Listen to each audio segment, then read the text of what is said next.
would like to thank Ward and his amazing SATIC team for inviting me to speak today about our experience with entering the South Australian Tourism Awards, and I hope you will find our journey motivating enough to inspire you all to enter this year. As some of you would know, my partner Peter's profession is optometry and I'm a midwife, so it's a bit surreal that we find ourselves here today as National and State Tourism Award winners. So why did we decide to enter the awards, and what are the benefits of going through the awards process? We opened Seppeltsfield Vineyard Cottage in March 2004 after a 2-year restoration project. In the order of things, we are as small as you can get, catering for just 2 people. Being a newcomer to the Barossa accommodation industry, the following year we decided to enter the hosted accommodation category of the South Australian Tourism Awards as a marketing initiative to help raise our profile. It was a shock to us when we saw the entry criteria, as back in 2005 the process required a no more than 40-page submission accompanied by a no more than 50-page evidence folder. What's more, at the end of the judging process you either won or you got nothing. I couldn't believe the criteria or understand the reason for the degree of detail required. We ploughed through and prepared the submission ourselves, learning amongst other things new document formatting skills. I have to admit it was a stressful process and we were so green. We couldn't believe it when that first entry in 2005 won at state level and then went on to win our first national award. We won again at state level in 2006 and 2007, entering the South Australian Tourism Awards Hall of Fame. We had a year off in 2008 and then entered and won again in 2009 and 2010 at state level, capped off with our national win this year. Since our first entry, our reasons for entering the awards have changed.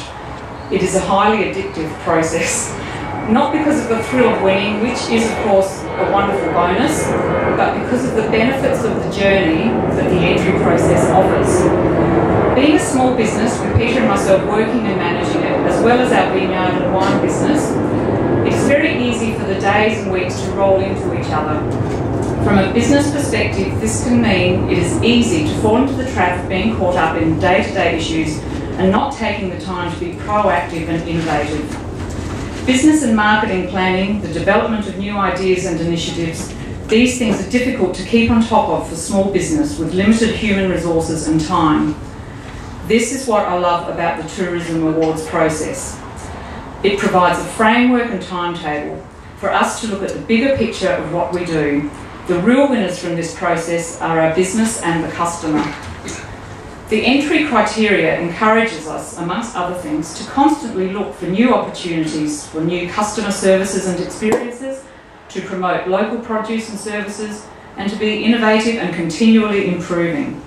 So, while we may complain about the detailed information required to enter the awards, the entry process and criteria helps develop a complete business which encourages not only the development of good product, but also good business practices, professional development, community involvement, and environmentally sustainable practices. It has certainly taught us to think a lot more broadly about what we offer, rather than just accommodation.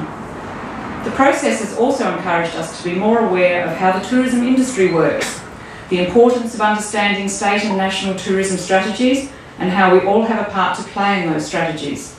Another benefit, of course, is that if we ever decide we're too old for this anymore, we can hand over our award submission to a prospective buyer and they have the entire business outlined in a 30-page document.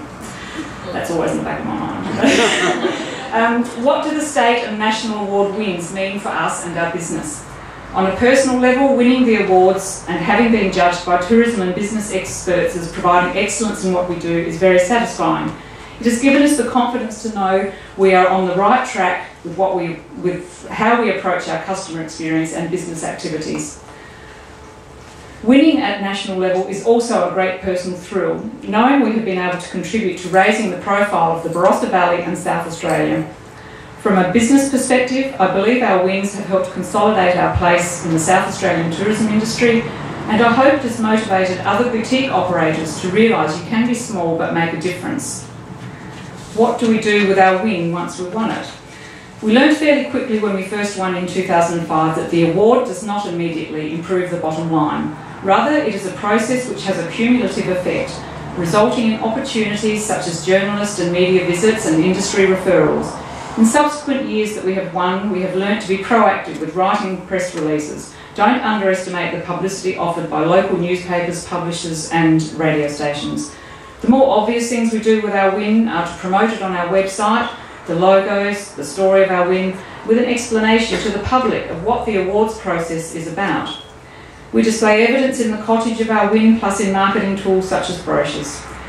The difference between getting the news of our national win out in 2005 and 2010 with the use of social media such as Facebook, Twitter and LinkedIn has been quite incredible in that 5-year period.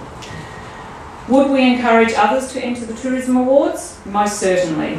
The process is now much more streamlined and the entry is only 30 pages which can be easily uploaded.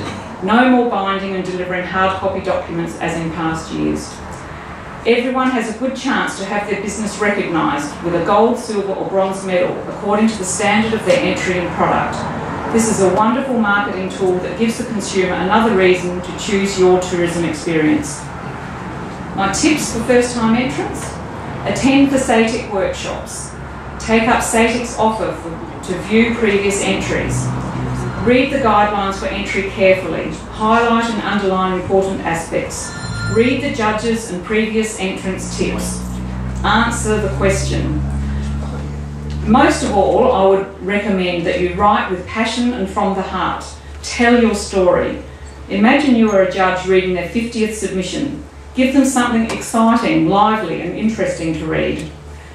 Take notice of the judges' feedback and build on your entry each year. Remember that at a national level, the judges may not have a clue about your product or where you are. Hopefully they know where South Australia is. So write everything assuming that they know nothing, including your location. This year, South Australia won 2 of the 26 categories at national level. This should be a challenge for South Australian tourism businesses to enter these awards with passion and enthusiasm and aim to increase our presence at the national level. I want to take this opportunity to thank all of the judges for the incredible amount of time and effort they put into judging the awards. The credibility of the awards is dependent on their hard work, and after 6 years of entering, I have nothing but admiration for the degree of dedication and professionalism they bring to the process. Finally, a very big thank you to Ward, Annalise and the SATIC team for the hard work and support they offer to entrants. Remember that SATIC do not make the rules for these awards. They are developed at a national level. SATIC facilitate the process and offer the resources to help us achieve our best income.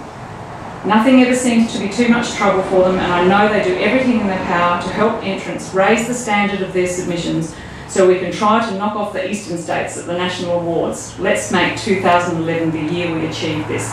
Good luck and thank you.